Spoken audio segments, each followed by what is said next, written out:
આ તરફ વાત કરીએ હવે મહેસાણાની કે જ્યાં શિક્ષકોએ CCC બોગસ સર્ટિફિકેટ રજૂ કર્યું હોય તેવી આશંકા સેવાઈ રહી છે। પ્રાથમિક શાળાના 138 જેટલા શિક્ષકોએ રજૂ કરેલ સર્ટિફિકેટ બોગસ હોવાની આશંકા સેવાઈ રહી છે। ત્યારે જિલ્લાની પ્રાથમિક શાળાના 6708 પૈકી 138 શિક્ષકોનું વેરિફિકેશન થયું જ નથી અને શિક્ષકોએ રજૂ કરેલા સર્ટિફિકેટનું ઓનલાઈન વેરિફિકેશન થતું ન હોવાને કારણે આ સ્થિતિ સર્જાઈ છે। જિલ્લા પ્રાથમિક શિક્ષણાધિકારીએ શિક્ષકોના ઉચ્ચતર પગાર ધોરણ અટકાવી દીધા છે અને શિક્ષકોની યાદી તથા સર્ટિફિકેટની વિગત મોકલી કાર્યવાહી માટે માર્ગદર્શન મગાવાયું છે। પ્રાથમિક શાળામાં ઉચ્ચતર પગાર ધોરણ માટે CCC સર્ટિફિકેટ જરૂરી છે, ત્યારે માન્ય સંસ્થામાંથી શિક્ષકોએ CCC પાસ કરવું ફરજિયાત ગણવામાં આવ્યું છે।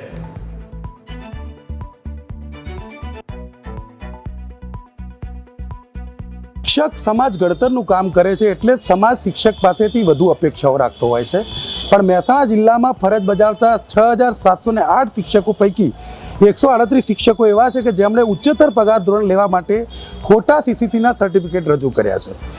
6708 શિક્ષકો મહેસાણા જિલ્લામાં ફરજ બજાવે છે।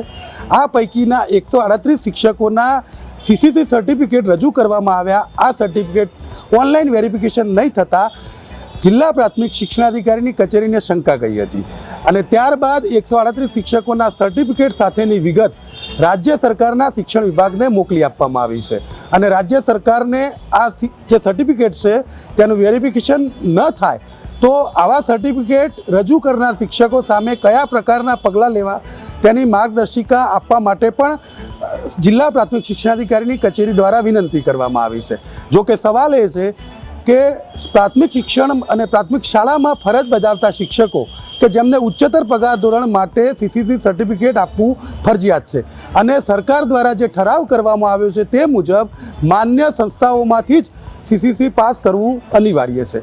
આમ છતાં ઉચ્ચતર પગાર ધોરણનો લાભ લેવા માટે 6708 શિક્ષકો પૈકી 138 શિક્ષકોએ ખોટા સર્ટિફિકેટ રજૂ કરી દીધા કે જે સર્ટિફિકેટનું વેરિફિકેશન નહીં થતાં આખરે શંકા ગઈ અને હવે તેમની સામે કાર્યવાહી કરવા માટે સરકારને રિપોર્ટ કરવામાં આવ્યો છે। જોકે હજુ સુધી આ મામલે કયા પગલાં લેવા તેનું કોઈ ચોક્કસ માર્ગદર્શિકા સરકાર દ્વારા નથી આપવામાં આવી, પરંતુ હાલમાં આ 138 શિક્ષકોનું ઉચ્ચતર પગાર ધોરણ અટકાવી દેવાયું છે અને હાલમાં તેમને ઉચ્ચતર પગાર ધોરણનો કોઈ લાભ આપવામાં નથી આવ્યો। Kamlesh Raval, news capital, Mehsana.